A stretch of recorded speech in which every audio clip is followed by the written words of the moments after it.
How to deal with financial institutions. Most people make two false assumptions about lending capital. First, that there is a finite amount of money available for an infinite list of potential borrowers. And second, bankers are your adversaries using their office to keep you from borrowing their money.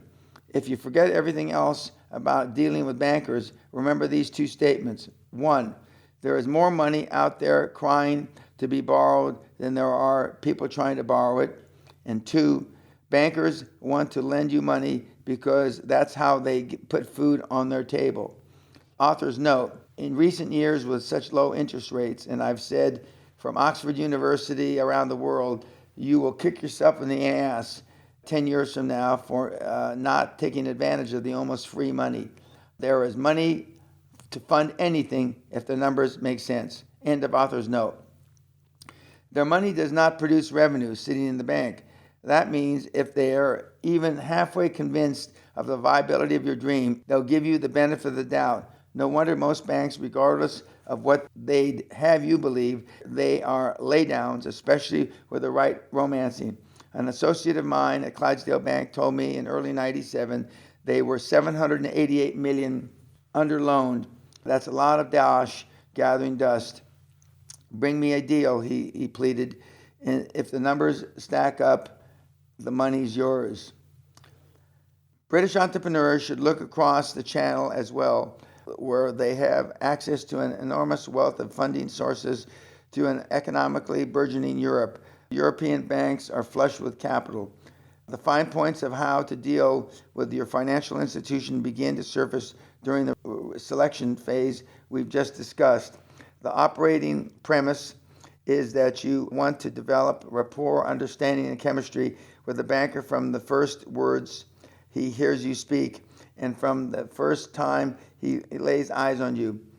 That's why you practice what you're going to say before you blurt it out to the banker. And that's why you dress like the sort of business executive that a banker feels comfortable talking to and being seen with in the restaurant where he buys you lunch. Remember our discussion about comfort zones. Bankers have comfort zones too. Want to put yourself smack in the middle of theirs. Author's note, with the recent vote of Brexit, with the UK leaving the European Union some 6 months ago, I made the comment it would have very little major effects other than in a few areas. One of the areas was currency, and that dollar would be looked to for currency because of the strength, and the pound would drop against it. It is currently down about 20% against the dollar at about 120 or 122 per dollar. The second thing I said is with the advent of oil dropping from August of 2014 at $120 a barrel to currently in the high 40s a barrel, that it would affect prices in prime real estate, especially Mayfair. If it didn't drop the prices in Mayfair, it would certainly flatten them out because a majority of financing and purchasing of property in central London has been coming from the oil-rich countries in the Middle East and Russia. And both of those countries, both of those areas are hurting terribly. Both of those things have happened. And if property prices in Mayfair go down or stay flat, it will restrict construction not only in Mayfair, but probably throughout central Britain. And it may very well affect commercial real estate prices. End of author's note. Let's talk about what you say first. Words have meanings. Words are both weapons and tools. Remember interviews and what it signals to the banker. If you haven't guessed it by now, bankers like to hear words like relationship, partnership, long-term, mutually beneficial. When you're communicating to a banker, you don't ever need money. To a refined and a sensitive banker, that's pretty coarse. Instead, you have capital requirements. You don't call your accountant a CPA or say my chartered accountant. Everyone assumes that you have a CPA or equivalent. But if you use that term, it sounds like you are impressed you have one. Use the word accountant in all parts of the world. These are details no one would ever tell you but me. Delivery skills. will come with practice. After I've been doing this a while, I made financial presentations to a large English institution that, in my estimation, went particularly well. I did charts, graphs, complete dog and pony show. One of my little techniques for strengthening my performance is the opportunity arises to ask how I could improve my presentation. After the presentation, as common custom in England, the head of the institution walked me to the elevator. In this instance, it was Lord Baring of the old Baring Brothers Merchant Bank. I was feeling good about what I had just done, but I asked the gentleman as I pressed the elevator button, how could I improve my presentation? The doors opened and he said nothing as I stepped in. Then as the doors slid shut, just before he disappeared from view, he said, "Mr. Pena, could I suggest that you develop a stutter?" The lesson, of course, is that there is a fine line between a professional and a knowledgeable presentation and a slick one. But that's an advanced lesson you probably needn't be concerned with now. You live in laid-back Southern California or casual, steamy Florida, or in the rural farmland of North Cumberland, Texas, or any other place on earth, and you need financing for an acquisition in an agriculture-related industry. What do you wear to see your banker? A conservative business suit, period. I don't care if you're about to open a pig farm in Peterhead, Scotland. You show up for your banker meeting in a black, dark gray, or dark blue suit with a white shirt, a yellow or a red pattern power tie, dark socks, no kidding, lace-up shoes, and short haircut. Leave your gold chains at home. In fact, wear no jewelry other than a tasteful watch with a leather handband. No Swatch watch, too trendy. No Rolex, too extravagant for a person looking for capital. Your waistband, shoes, and belt or suspenders, braces in London, Threadneedle Street, must all match, preferably black, as they may be in the banking business. Dress British and think Yiddish. If you're a woman, of course, you know which business suit in your wardrobe corresponds to the male attire I just described. You can bet the top female executives show up for important meetings in their pinstripes. You already know why, but I need to remind you. A banker is most comfortable talking to and being seen with a person who looks like him and his associates. But you'd be surprised otherwise. Bright business owners stroll in for a major lending presentation in sport shirts and Dockers. The omnipotent business plan. Attendees at my seminars look at me like I'm either nuts or lying when I say I've rarely relied on a business plan to borrow capital. I made over 500 financial presentations and borrowed hundreds of millions during my career. In recent years, as regulations have tightened on financial institutions more and more, bankers routinely expect a business plan, a piece of eyewash. I often wonder if anybody at any lending institutions ever reads through. There are already books and software on the shelf describing the step-by-step textbook procedure for putting together business plans. But on the assumption that someone somewhere will actually read it, let's talk about how to prepare for preparing your business plan. Most fretful borrowers go to their first bank meeting with a business plan in their briefcase or under their arm so they can produce it immediately after the initial handshake. Wrong. Take nothing but your dream in your most general terms to the first meeting. Remember, this is a get acquainted meeting, a first date. You talk about your business and where you're planning to take it in the long term. But if the opportunity arises, you also get the banker to talk about himself. What are his leisure interests after he stops being a banker? Does he play golf, fish, travel, tinker with his 62 Mustang? The point is, take to your first meeting absolutely no information on your financials, being with no business plan.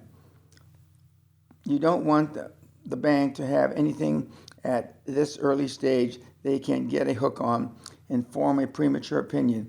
In fact, if the banker never mentions a plan, you never mention a business plan. You'd much rather get a loan he can approve right straight away. But suppose he does ask for a plan. You reply, "Well, I'm glad you asked. I prepare a plan for you. I'd like to know what type of plan you're looking for, and when the time comes to acquire growth, the minimum rates of return you require." Okay, let's stop. Banks have several ways to evaluate a deal when they lend for acquisitions. Two include cash-on-cash rate of return. This measures the revenues of a company you may want to purchase against the total equity of the company. Suppose the total equity is $1 million and that revenues or profits after interest and tax are about $330,000. This translates to a cash-on-cash rate of return of 30%. Next, payback period. This lending qualifier equates an initial investment amount with future cash flows in terms of annualized paybacks. You say you want to borrow $700,000, for example, and the bank wants payback in 4 years. But your best projections of cash returns for those 4 years, $130,000, $150,000, $180,000, and $220,000, add up to only $680,000. You need to negotiate at least a fifth-year arrangement to pay back the $700,000 or reduce the loan amount or go find another banker. Your banker, again, startled at your ability to speak his language so fluently, tells you his bank will take, say, 11% cash on cash or a 6-year payback. Now you got ammunition for your business plan. Let's face it, the figures in any business plan are only educated guesses. The economy fluctuates, markets change, nothing is certain about business next year. So you give the bank what it wants to see by backing into the percentages they are looking for, making sure you establish a healthy margin over the minimum. That's not in any way dishonest because since nobody can predict the future, anybody can predict the future, including you in the future of your quantum leap.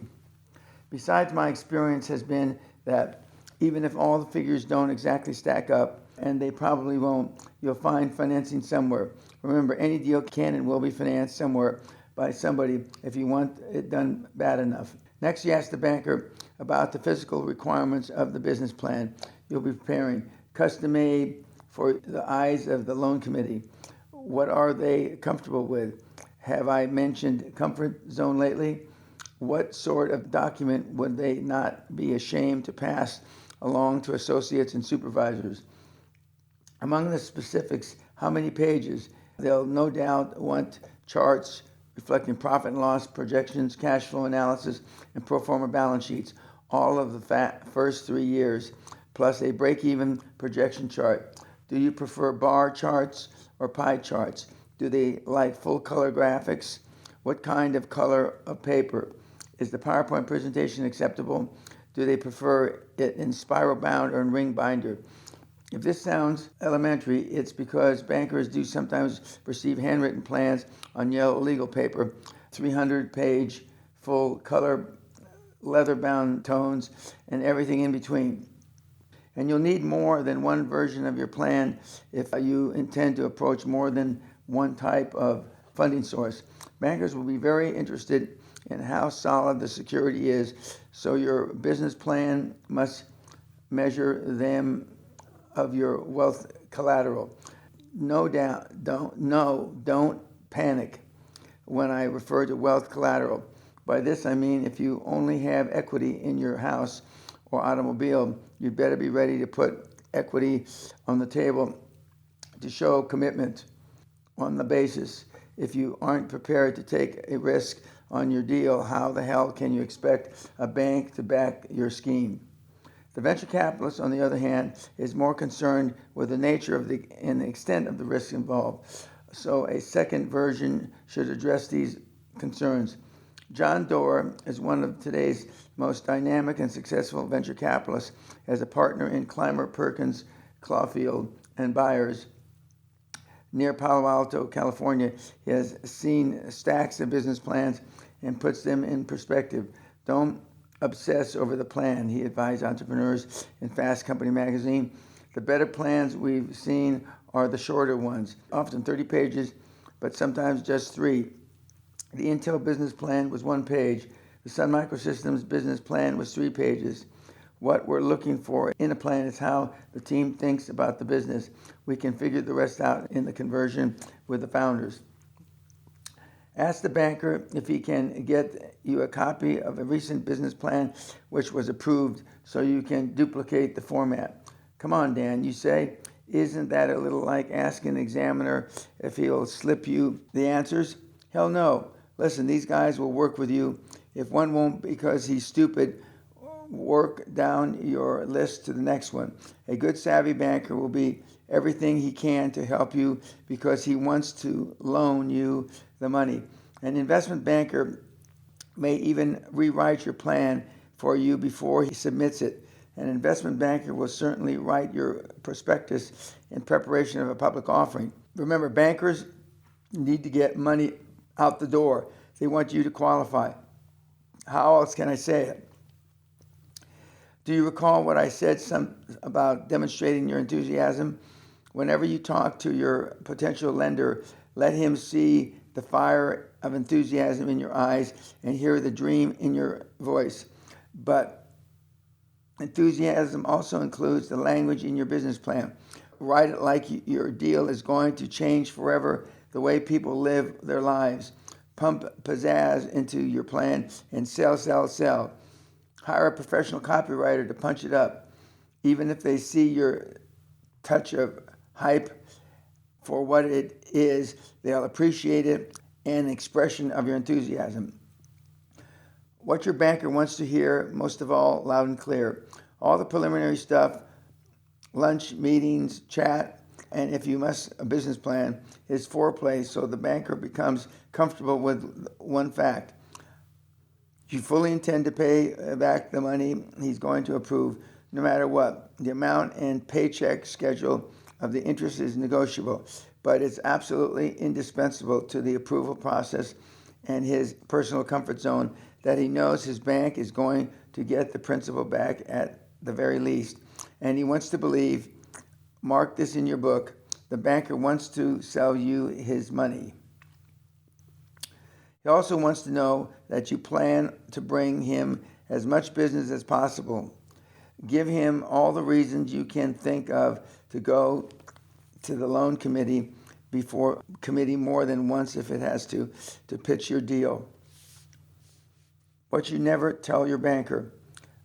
If you are unsure about more element in your plan, if you have a seed of doubt that it won't work, never mention those doubts to your banker. As with your employees who look to you for confidence, never share a doubt. While you're keeping things to yourself, never say something like, the last time I tried a stunt like this, I lost my butt. But I think I learned from that, and this time it's going to be different leastways. I'll give it my best shot. An associate in one of my companies gets to stay home during financial presentations ever since he blurted out, hey, the last time I went under, I took 2 banks and an insurance company with me. One stupid statement like that can spill negativism on your plans like indelible ink. So keep the conversation focused on the positive, on future success and not past failures. You have a couple or 3 meetings with a promising bank, and the requirements become more and more specific. They may want to look at your recent financial statements. That's fine, because your Big Four accountant, not your CPA, has prepared audited financial on his firm's embossed letterhead. It's an impressive document before the banker even picks it up. It spells out your cash flow, existing capital, long-term debt, and short-term debt. It is an accurate snapshot of your business. And again, if you're starting from scratch, you will have found a joint venture partner whose track record you can use while you build your own. There are several levels of documentation your accountant can provide. The most basic is a compilation and review without opinion, which essentially reports the figures you give him on a prestigious accountant's letterhead.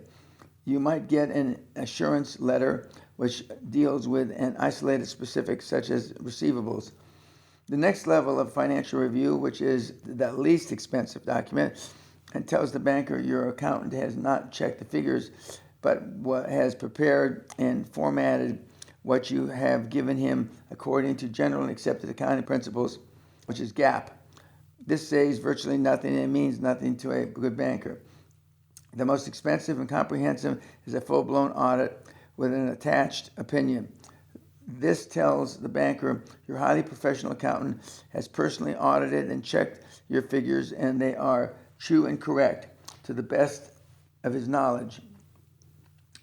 Pay the fee and take audited financials to any banker who requests financial statements. Banks will always lend more on audited numbers, and bankers will always feel more comfortable with the Big Four audit numbers.